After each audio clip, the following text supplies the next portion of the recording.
And welcome back to my blog, My Fat Bum. Today we're going to be making some sin-free cheese. Now this is a bit of a contention with Stumming Wild sort of classic style, as it could be classed what they call a tweak. Now you can all give me your opinions on what you think about this, but the ingredients I'm using in their separate form are sin-free. So to start off, I'm going to get all the ingredients ready.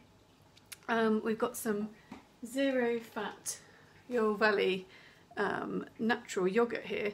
This is the one that we use in our house quite often. It's got a really nice taste, and it's a good go-to for breakfast as well, with blueberries and bits and pieces in.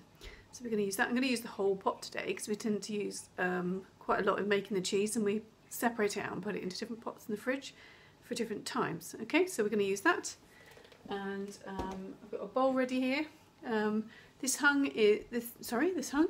cheese is hung for 24 hours, so you need a nice big bowl to catch all the liquid that comes out of the cheese whilst it's hanging. Okay, and now I've always buy a new tea towel.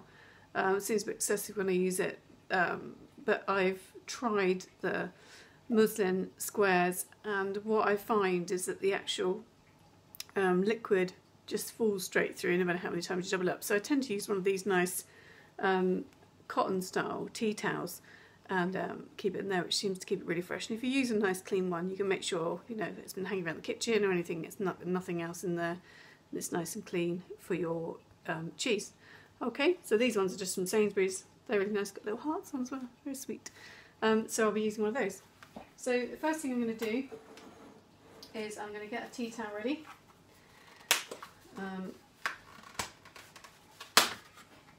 I'll take one of these out. Use this one today. So you lay your tea towel out. It can be single, doesn't need to be folded or anything like that. And you're literally going to take this cheese, this yogurt. It's not cheese yet. I'm going to take this yogurt, and you're going to empty the entire context onto the tea towel. A really good way to do it is obviously place it inside a bowl. You don't want it to spill out all over the side. So I'm going to tip this all into there. Aim for the centre. If you just want to try it, you know, you can use half a pot. At this stage, there's no other ingredients in there. So if you just want to use half a pot, there's no issues with worrying about quantity and mixture of ingredients. Okay, those come later. So what I'm going to do now, really cat-handedly, is I'm going to use this. It's actually a new shoelace. It isn't used off someone's old boot. I'm going to use this to tie around the top. So if you gather up your edges, make your knot first. Don't try and pull it tight at this stage because it gets all in the muddle. Just make sure you pull all the bits together. You want all the tops, you want anything leaking out of there. Told you I was going to do it cat-handedly. There we go, it's going well.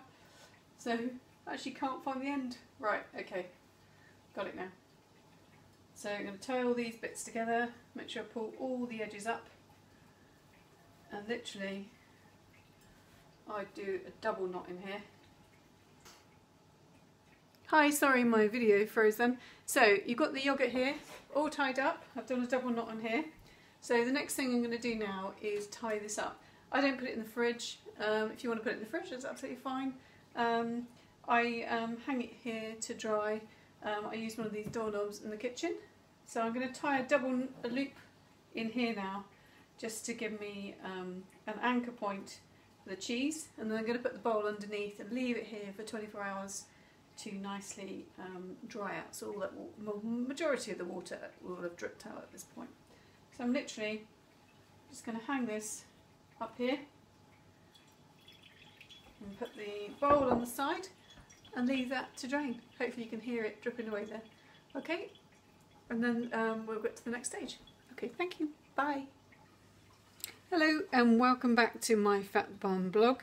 This is the second part of our fat-free cheese recipe that uses 0% fat-free yogurt. You'll see from my previous video that I'll show you how to make the initial stages.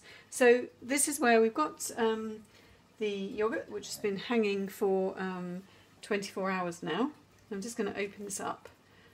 So all the moisture, the liquid has dripped out from it, and you'll see what happens to it. It looks a bit gross, but it tastes absolutely gorgeous. So you've got the dried out yogurt inside that pot. So we're going to put that into this larger bowl here, and then we'll make our additional ingredients to add flavour to it, because it's pretty bland as it is at this stage. Okay, so discard that. So in here now you've got the yogurt that's dried out. So what I'm going to add to that is I'm going to be putting in a clove of garlic. Now I tend to overdo it on the garlic, and what happens is we find that if you leave it in the fridge over time, the flavour gets stronger and stronger. So if it's your first time of doing it, I'd just say just put one clove in. This is quite a large clove, so it's going to give it a nice kick, but for the amount of yogurt, it's going to probably be a bit more subtle than I would normally do. So, and this is just a matter of experimenting. Now I'm using raw garlic, but you could cook it off slightly if you don't like that raw garlic taste.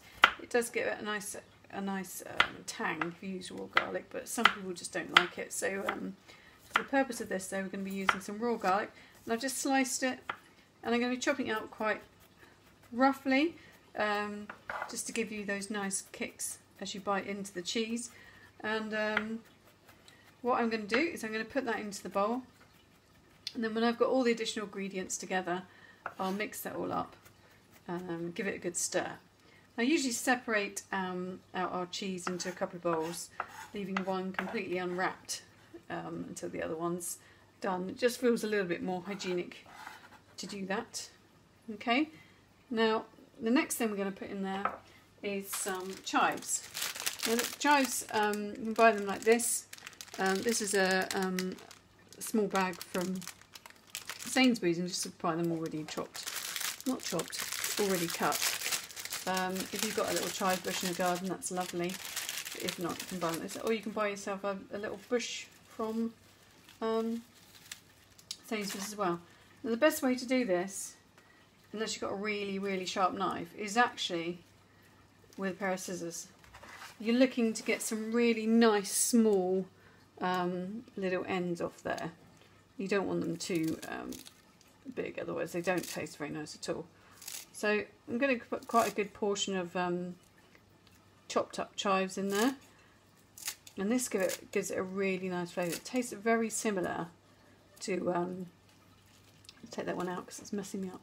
It tastes very similar to boursin, the garlic and herb boursin that you can buy, but it's really difficult if you're in a diet, because most people love cheese, and obviously the idea of eating cheese on a diet is obvious, not a good combination. So I've got a good amount in there now. You can see in there the chopped up chives. Now the next thing I'm going to add is some parsley. Now this is a pack from Sainsbury's as well, and you can keep this in the fridge even after you've opened it for 4 weeks, and it lasts a really long time. So this is lightly dried but still has that fresh taste to it. So it's quite good. It comes in a resealable pack. So you just tear the top off, and there you've got your parsley. So I'm going to get a nice helping of that in the bowl as well. So you can see that in there. Okay. And then what I'm going to be doing is I'm going to be mixing that together and turning it into one gorgeous dish. So you get mixing it, and you want to be making sure you're incorporating. You can see how dry this is. I'm trying to say it's very firm. You want to be making sure you're incorporating all that parsley and garlic all the way through. And you can really experiment with this. So we add some salt to that as well. Although garlic's quite salty, it's nice to have the additional salt in there. So you're looking to incorporate all that mixture together, and It does taste nicer if you can leave it in the fridge for a couple of days and get that garlic and parsley flavour infusing through the yoghurt. And there you have it. There's your garlic and parsley fat-free cheese, and it tastes absolutely gorgeous. And you can have it on your, if you can find a cracker that you can count as your healthy bee, or you could put it on toast. Or it's lovely in salmon, rolled in smoked salmon. It's a really lovely dish. Okay, enjoy. Thanks so much for watching. Bye.